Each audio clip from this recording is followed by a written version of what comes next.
I stood in the corner of the funeral home's reception area, holding a glass of white wine I hadn't touched, watching my younger sister Madison perform what could only be described as a victory lap around our grandmother's wake. "It's such a blessing," Madison said loudly to our Aunt Carol, her voice carrying across the room with practiced projection. "Grandma knew I was the one who truly cared about family legacy. That's why she left everything to me." I felt my mother's eyes flick toward me, assessing my reaction. I kept my face neutral, took a small sip of wine. The Chardonnay was too sweet. Madison had arrived at the wake in a new black Dior dress, tags probably still attached for the return tomorrow, and had spent the past 40 minutes accepting condolences like she was the grieving heiress in a period drama. Never mind that Grandma Rose had been dead for less than 72 hours. Never mind that the will reading wasn't scheduled until next week. "The estate is valued at over $400,000, Madison announced to a cluster of cousins near the coffee station. "The house in Maplewood, her jewelry collection, the savings accounts. All of it." Our father nodded approvingly from his position by the door, his chest puffing slightly. Rose always knew Madison had a head for these things. I almost laughed. Madison had a head for spending, certainly. A head for maxing out credit cards and calling Dad for bailouts. A head for quitting jobs when they required actual work. But financial responsibility? That was rich. "Sophie." My mother appeared at my elbow, her voice low and sharp. "You could at least look happy for your sister." "I'm fine, Mom. You're standing here like a ghost. It's embarrassing." She smoothed the front of her dress. "Madison deserves this. She visited Rose every week." I bit my tongue. The visits my mother referenced usually lasted about 20 minutes and primarily involved Madison asking Grandma Rose for money or borrowing items from the house that never made their way back. I knew this because Grandma Rose told me during our actual visits. The Tuesday evening dinners I'd driven 2 hours round trip for, every single week for the past 8 years. But I didn't say any of this.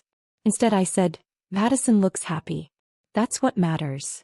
Mom's eyes narrowed, suspicious of my compliance, but she was pulled away by another relative before she could interrogate further. I moved to the window, looking out at the parking lot where my 10-year-old Honda sat between Madison's leased BMW and Dad's truck. The truck I'd helped make 3 payments on last year when his construction business hit a slow season. The same way I'd helped with Mom's medical bills. The same way I'd been quietly supporting my parents' household for the better part of 5 years while they publicly praised Madison's independence. My phone buzzed.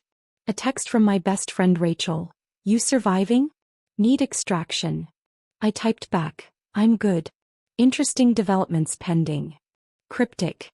"I like it." I smiled at my phone just as Madison's voice rose another decibel.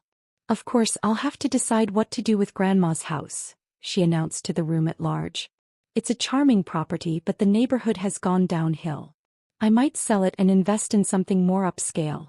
The house Madison was so casually discussing selling was the 1920s Craftsman where I'd spent countless childhood summers, where Grandma Rose had taught me to bake her famous apple pie, where I'd helped her replant the garden after Grandpa died.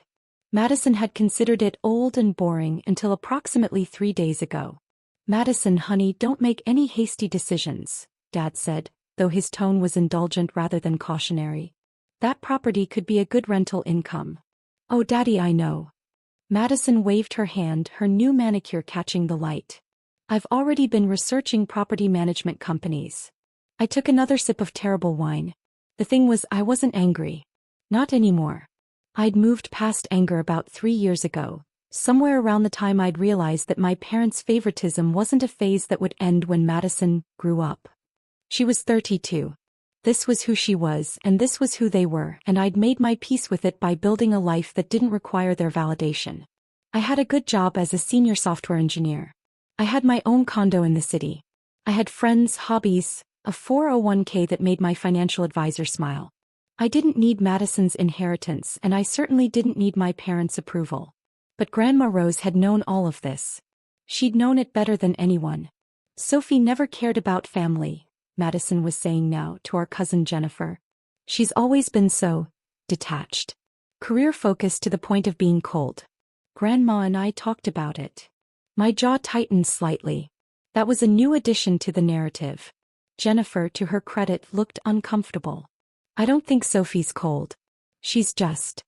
It's fine, Madison interrupted, gracious in her fictional victory. Not everyone can be close to their grandparents. Sophie had her priorities and Grandma Rose had hers. That's why the will is what it is. I set down my wine glass before I could throw it. The funeral home director was making his way toward me when the front door opened and a woman in a gray suit walked in. She was in her mid-50s, carrying a leather briefcase, and she scanned the room with the efficient assessment of someone who'd done this many times before. Her eyes landed on me and she smiled slightly. My heart started beating faster. "Excuse me," the woman said, her voice cutting through the low murmur of conversation. "I'm looking for Sophie Davis?" The room went quiet. Madison's head snapped around, her eyes finding me and then the woman, confusion flickering across her face. "I'm Sophie," I said, stepping forward. The woman extended her hand. "Margaret Chin. I'm the probate attorney handling Rose Patterson's estate. I apologize for the interruption, but I wanted to catch you before you left. We have several time-sensitive matters to discuss regarding your inheritance." I shook her hand, keeping my expression neutral even as I felt every eye in the room lock onto me. "Of course. Thank you for coming." "Your inheritance?" Madison's voice cracked slightly on the last word. I turned to look at my sister. Her face had gone pale except for 2 bright spots of red on her cheeks. The champagne glass in her hand, where had she gotten champagne at a wake, was trembling. "There must be a mistake," Madison said, looking at Ms. Chin. "I'm the primary beneficiary. Grandma Rose left everything to me." Ms. Chen's expression remained professionally neutral. "I'm afraid that's incorrect. The will is quite clear. Ms. Sophie Davis is the sole beneficiary of Rose Patterson's estate." The silence that followed was deafening. "That's impossible," Dad said, stepping forward. "Rose would have told us." "She would have." "Mrs. Patterson's will was executed 18 months ago and has been in our office's custody since that time," Ms. Chin said calmly. "It was her wish to keep the details private until after her death. She was quite specific about that." Madison's champagne glass slipped from her fingers and shattered on the floor. No one moved to clean it up. 18 months. Mom's voice was faint. But Madison said, "She told us that Rose had promised." Whatever conversations may have occurred, the legal document is unambiguous. Ms. Chin turned back to me. "Ms. Davis, the estate includes the Maplewood property, currently valued at approximately $650,000, an investment portfolio worth $1.3 million, jewelry and personal effects valued at $180,000, and liquid assets of approximately $220,000. There are also some specific bequests and instructions we'll need to review." The numbers hung in the air like physical objects. $2.35 million. Grandma Rose had left me $2.35 million. This is bullshit. Madison's voice exploded across the room. "Sophie doesn't deserve that. She barely visited. She doesn't even care about family." Madison kept my voice level. "Stop." "No." She whirled on me and I could see tears starting to form. Whether from genuine emotion or theatrical fury I couldn't tell. "This is wrong. Grandma promised me. She said I was her special girl." She said a lot of things," I interrupted quietly. "But what she did was put her wishes in writing. You manipulated her." Madison jabbed a finger at me. "You poisoned her against me. You." "Ms. Patterson was of completely sound mind when she executed this will," Ms. Chin interjected firmly. "I can assure you of that. She was very clear about her reasons and her choices." "What reasons?" Dad demanded. What possible reasons could she have for cutting Madison out? Ms. Chin looked at me, a question in her eyes. I nodded slightly. "Mrs. Patterson left a letter," Ms. Chin said, "to be read at the will reading next week. But she authorized me to share one specific section if this situation arose." She pulled a folder from her briefcase and extracted a single page. "With Ms. Davis's permission?" "Go ahead," I said. Ms. Chin adjusted her glasses and read, "Madison has always wanted the reward without the work, the inheritance without the relationship. She visited when she needed money. She called when she wanted something. She performed granddaughter when there was an audience. Sophie came because she loved me.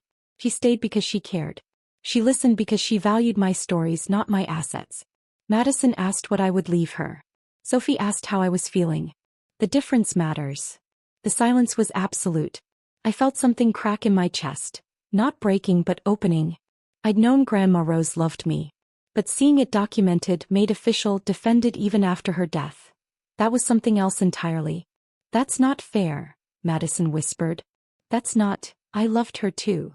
Perhaps you did, Miss Chen said not unkindly. But Mrs. Patterson made her choice based on the relationship she experienced, not the one she was told about. Mom made a small sound, something between a gasp and a sob. I looked at her and saw her face crumpling, reality finally penetrating the narrative she'd constructed. Sophie. Dad's voice was rough. You have to contest this. You have to, this will tear the family apart. No, I said simply. I won't contest Grandma's wishes. She knew exactly what she was doing. But Madison needs. Madison is 32 years old with a business degree and no dependents, I said.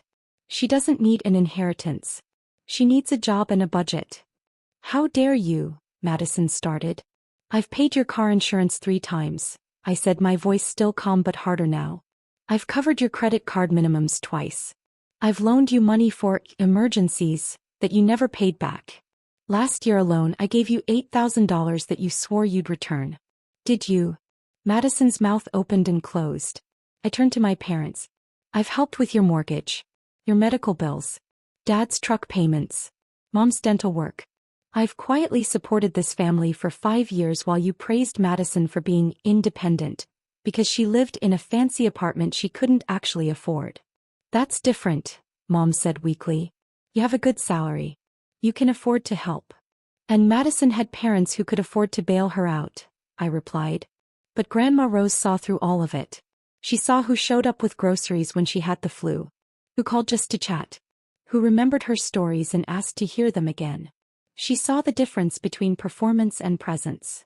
I picked up my purse from the chair where I'd left it.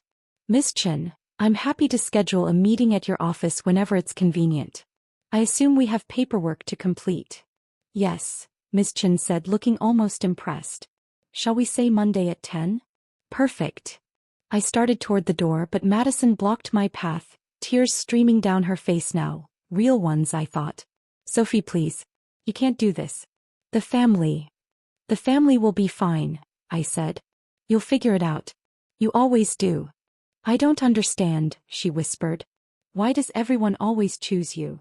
The question was so genuinely bewildered that I almost felt sorry for her. Grandma Rose chose me because I chose her first, I said quietly. Every Tuesday. For 8 years. Not because I wanted something from her. Because I loved her. I stepped around my sister and walked out into the cool evening air. My phone was already buzzing with texts. Rachel probably having somehow sensed dramatic developments.